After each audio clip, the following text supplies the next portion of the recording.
말씀의 제목은 인생의 장애물을 디딤돌로 이런 말씀으로 제목으로 말씀을 전하겠습니다. 오늘 시편 119편 165절 말씀을 읽겠습니다.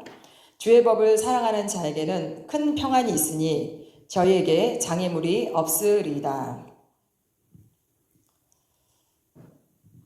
우리가 인생을 살다 보면 삶이 지치고 참 힘들 때가 많이 있습니다. 그때가 언젠가 제가 이제 생각을 해보니까 돈 때문에 또 건강 때문에 또 자식 때문에 또 배우자 때문에 정말 삶의 여러 가지 이유들 때문에 삶이 참 지치고 힘들 때가 참 많이 있는 것 같습니다. 저도 그래서 한국에 있을 때 또 여기 미국에 와서 오늘 제목처럼 정말 장애물들을 많이 이제 만나게 되었습니다. 그러면서 어떻게 이것을 하나님께서 극복하게 해주셨고 또 어떻게 장애물들을 뛰어넘게 해주셨는지 잠깐 제가 그동안 살아왔던 삶을 잠깐 나누기 원합니다. 제가 이제 미국에 오기 전에 한국에 있었습니다. 그러면서 이제 한국에서 결혼을 했죠. 그리고 이제 결혼을 하고 이제 저희 남편과 같이 직장 생활을 했습니다. 이제 저는 이제 직장을 다니면서 아이도 낳았고 또 승진도 했고 월급도 많아져서 굉장히 안정적인 그런 생활을 하게 되었어요. 그러던 어느 날 이제 남편이 다니던 직장을 이제 갑자기 그만두게 되었습니다. 그래서 이제 다른 직장을 알아보는데, 마땅히 이렇게, 자리가 나오질 않는 거예요. 그래서, 이제 우리가 앞으로 나이를 먹으니까 차라리 그냥 장사를 하자, 이제 그런 마음에 이제 장사를 하게 되었습니다. 그 장사가 이제 한 초등학교 옆에 이제 문구점이었습니다. 왜 이제 저희가 문구점을 했냐면, 저희는 이제 그때 30대 초반이기도 했고 아는 것도 없고 경험도 없고 지식도 없고 기술도 없고 정말 할 줄 아는 게 아무것도 없어서 그냥 창업하는 건 정말 꿈도 꿀 수가 없었고 그냥 남이 해놓은 비즈니스를 이어받아서 그냥 경험차 하자 이제 그런 마음에 저희가 이제 장사를 시작하게 되었습니다. 이제 저희가 이제 문구점을 시작할 때 이렇게 보니까 그 문구점이 동네 어르신들이 많이 하고 계시더라고요. 20년, 뭐 30년, 40년. 그래서 이제 그게 크게 힘들이지 않고 하니까 계속 어르신들이 계속 이제 동네에 하고 계신 분들이 많았어요. 저희도 그래서 오래된 문구점을 이제 인수를 해서 이제 시작하게 되었는데 저희가 이제 시작하니까 손님들이 참 그런 얘기를 많이 했어요. 왜 젊은 사람들이 이런 걸 해요? 라고 이제 묻는 분들이 굉장히 많았습니다. 하지만 뭐 저희가 뭐 할 줄 아는 게 없었기 때문에 그냥 안정적으로 하고 싶어서 문구점을 시작을 했죠. 그래서 이제 처음에는 장사가 잘 될지 안 될지 모르니까 저는 직장을 계속 다녔고 남편은 이제 문구점을 시작을 했습니다. 그때 처음에 장사가 잘 되는 거예요. 막 몇십만 원씩 올라가고. 그러니까 제가 이제 다니던 직장을 그만두고 같이 이제 장사를 시작했습니다. 장사를 하니까 이거 회사 다니는 거랑 너무 틀린 거예요. 하루 종일 매여 있어야 되는 거예요. 겉에서 봤을 때는 되게 자유로운 게 장사인 줄 알았는데 막상 시작해보니까 그게 아닌 거였어요. 그래서 이제 아침부터 저녁까지 장사에 매여 있다 보니까 저희가 이제 아이가 둘이었고 작은 아이는 이제 할머니가 데리고 키워주셨고 큰 아이를 이제 초등학생이라 제가 이제 데리고 있었는데 아이를 키우기가 마땅치가 않은 거예요. 제가 가게에 붙어 있다 보니까. 그러면 뭐 아이를 계속 제가 가게에 데리고 있을 수도 없고. 그래서 이제 제가 그 문제를 놓고 기도를 하기 시작했습니다. 한참 이제 기도하고 있을 때, 이제 어느 날, 이제 저희 아이가, 이제 저희가 다니던 교회 저희 아이 그 담임 여자 전도사님이 계셨는데, 제가 이제 이런 문제를 좀 얘기를 했어요. 내가 장사를 하는데 애 키우기가 쉽지가 않네요. 이제 어떻게 좀 뭐 방법이 없을까요? 이제 물어보니까 그 여자 전도사님이, 제가 너무 좋은 권사님을 아는데, 그 권사님을 통하면 중국에다 유학을 보낼 수도 있어요. 이제 그 얘기를 하시는 거예요. 근데 저는 유학은 생각도 못했죠. 그런데 그 말을 듣는 순간, 저에게 막 소망이 생기기 시작하는 거예요. 그래서 이제 권사님하고 이제 통화를 해서 저희 아이를 중국 신천에 이제 유학을 보내게 되었습니다. 그러면서 이제 가게 매출은 점점 떨어지는 겁니다. 이제 그러니까 매출이 점점 떨어지니까 이거 아니다. 이제 경험도 뭐 이 정도 쌓았으니까 가게를 접자. 저희는 가게가 금방 날 줄 알았어요. 그래서 부동산에 이제 가게를 내놓고 아침 저녁에 이제 교회 가서 기도하기 시작했습니다. 만약에 그때 장사가 계속 잘 되고 그랬더라면 저는 장사에 매여서 돈을 벌 욕심으로 기도를 하지 않았겠죠. 그러나 장사가 계속 안 되니까 이제 기도하면서 이제 하나님께 매달리기 시작한 것입니다. 그러면서 이제 그 우리 권사님의 이제 조언으로 남편이 신학교를 가게 되었습니다. 그러면서 이제 제가 혼자 가게에 있는 시간이 이제 많아지면서 가게에 찬양을 틀어놓고 이제 손님들에게 이제 전도도 하기도 했습니다. 근데 가게를 보러 오는 사람이 한 명도 없는 거예요. 그러니까 매출은 점점 떨어지고, 이거 어떡하지? 가게를 빨리 접어야 되는데. 근데 이제 엎친 데 겹친 격으로 저희 가게 위쪽에 이제 큰 아파트가 새로 생겼어요. 근데 그 아파트 상가에 문구점 체인이 또 하나 들어온 거예요. 그러니까 이제 시설도 잘 되어 있고 깨끗하니까 손님들이 다 그쪽으로 가는 겁니다. 제가 있는 초등학교 옆에 있었는데 저희 건너편에 또 하나 문구점이 있었고 저희 뒤쪽에 후문 쪽으로도 또 하나 문구점이 있었어요. 그렇게 이제 세 개의 문구점이 경쟁을 하고 있는데 한 개가 이제 없어져도 힘들 판에 한 개가 더 생긴 겁니다. 이러면서 야, 이거 너 죽고 나 살자는 거냐? 이제 이런 마음이 이제 들면서 하늘이 무너지는 기분이었어요. 정말 기도하지 않으면 하루도 버틸 수가 없고 살 수가 없었습니다. 이제 이렇게 계속 가게를 운영하면서 정말 많은 장애물들을 넘어야 했습니다. 장사가 이제 안 되니까 월세가 이제 밀리기 시작하는 거예요. 그러니까 이제 주인이 월세 못 내면 월세 맞는 이자를 내세요. 라고 이제 저를 또 재촉을 하시는 겁니다.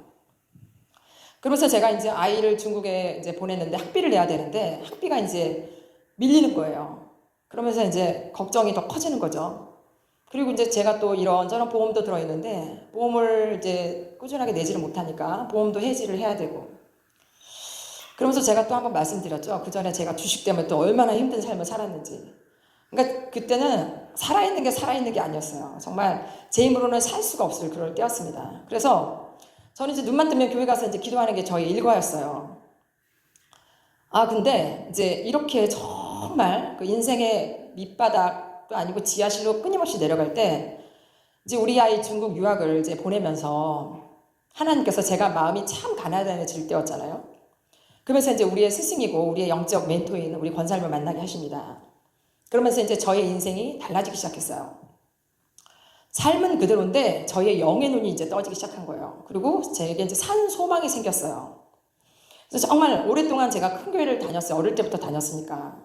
근데 교회는 수십 년 다녔지만 소경이었고, 그리고 소경이던 저를 이제 하나님이 영적 멘토를 통해서 방언 기도에 대해서, 또 부르짖는 기도에 대해서, 또 작정 기도에 대해서, 금식 기도에 대해서, 옥합은 어떻게 깨트리는지, 또 천국과 지옥에 대해서 이런 것들 제가 이제 듣기 시작한 겁니다. 그러면서 어떤 이제 하늘의 영적인 비밀을 이렇게 믿는 건데 라는 이제 그런 제가 이제 깨닫고 이제 경험을 하기 시작하였습니다.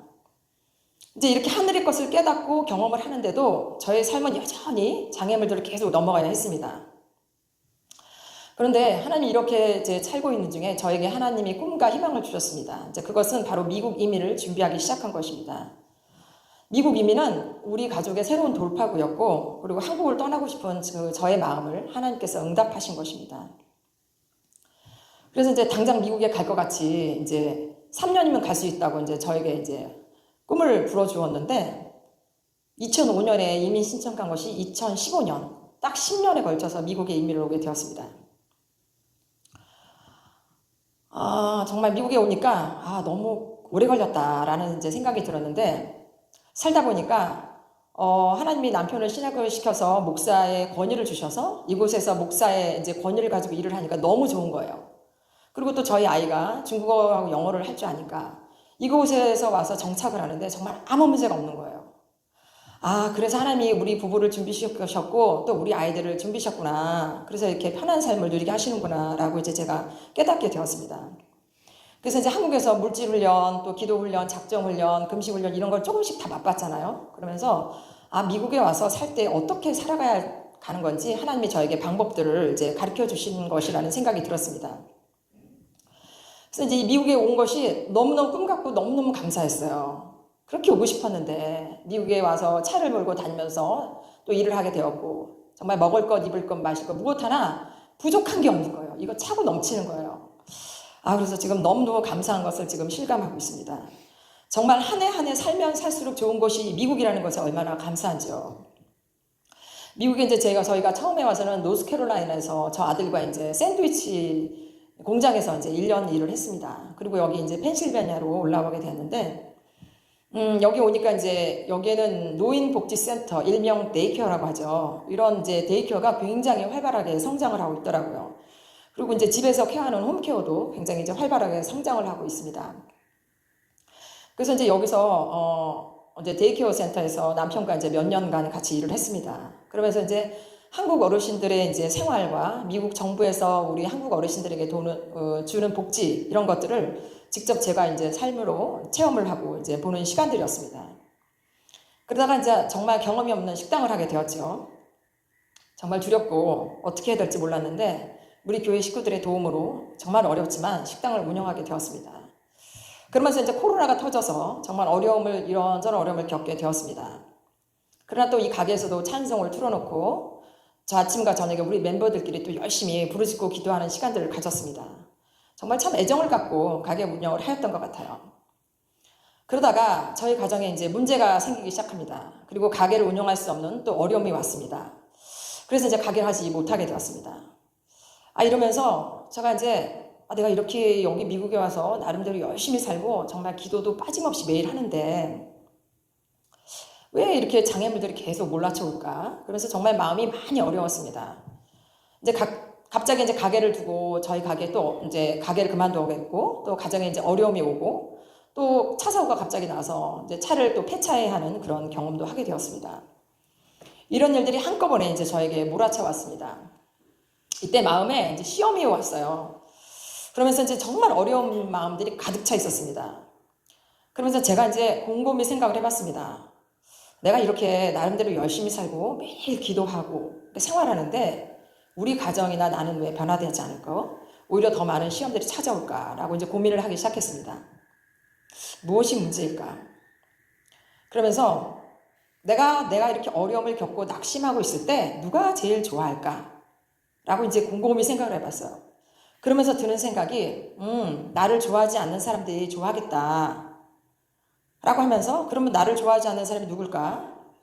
누가 내가 이걸 이러고 있을 때 누가 박수를 치고 있을까? 이제 그런 생각을 계속 깊이 빠지면서 딱 드는 생각이 사탄이 제일 좋아하겠네 이제 라는 생각이 들어왔습니다. 그렇지.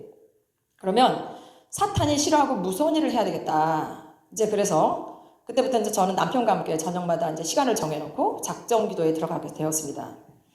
그냥 이 모든 상황을 이제 하나님께 맡겨드리기 시작했습니다. 1년이 넘는 시간 그리고 지금까지 이렇게 이제 생활을 하고 있습니다. 이런 장애물들을 뛰어넘으면서 이제 매일 기도 시간을 가지면서 이제 우리 가정이 변하고 있다는 것을 이제 제가 조금씩 느낄 수 있었습니다. 그리고 실제로 저의 삶이 바뀌기 시작했습니다.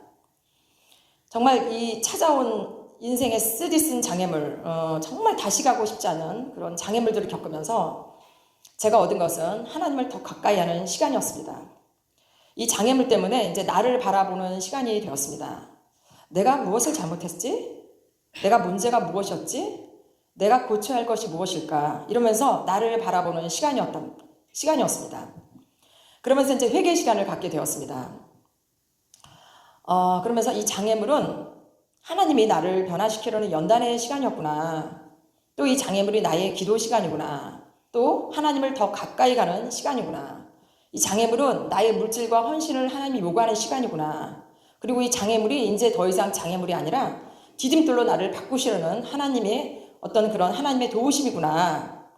그러면서 이 장애물을 넘고 새로운 삶을 허락하시는 것은 순종하는 자에게만 주어진 것이라는 것을 또한 깨닫게 되었습니다. 때때로 저나 여러분에게 이제 찾아온 장애물이 있잖아요. 그러면 우리는 주변이나 교회에 가서 나를 이해시키면 안 되는 것입니다.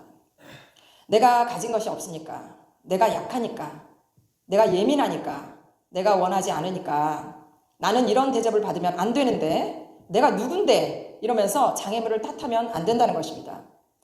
그리고 이 장애물이 왔을 때 누구 때문에 이 장애물이 왔다고 원망하면 안 된다는 것입니다.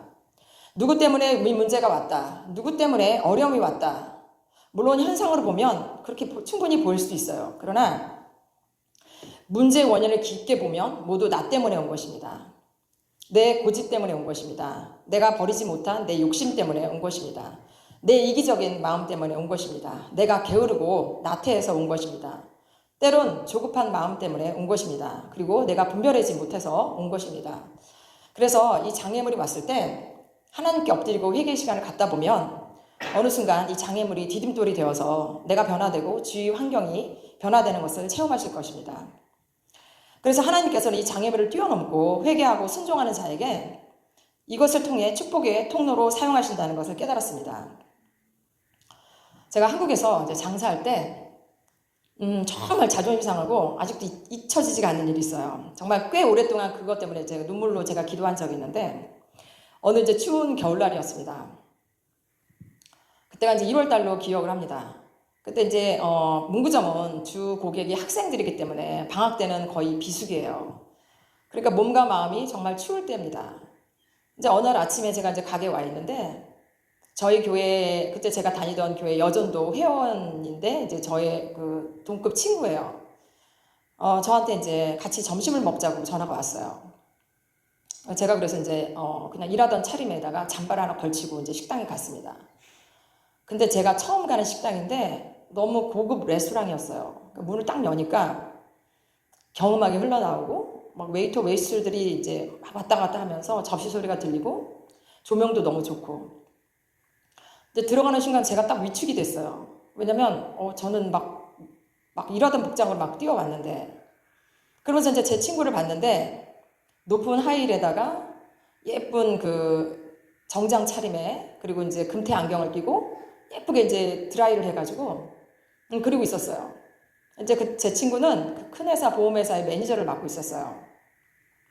근데 옆에 보니까 같이 이제 동행한 분이 그 매니저 아마 탑 매니저급이 되는 그런 상사를 같이 모시고 온 거예요. 그러면서 이제 셋이 이제 밥을 먹게 되었습니다.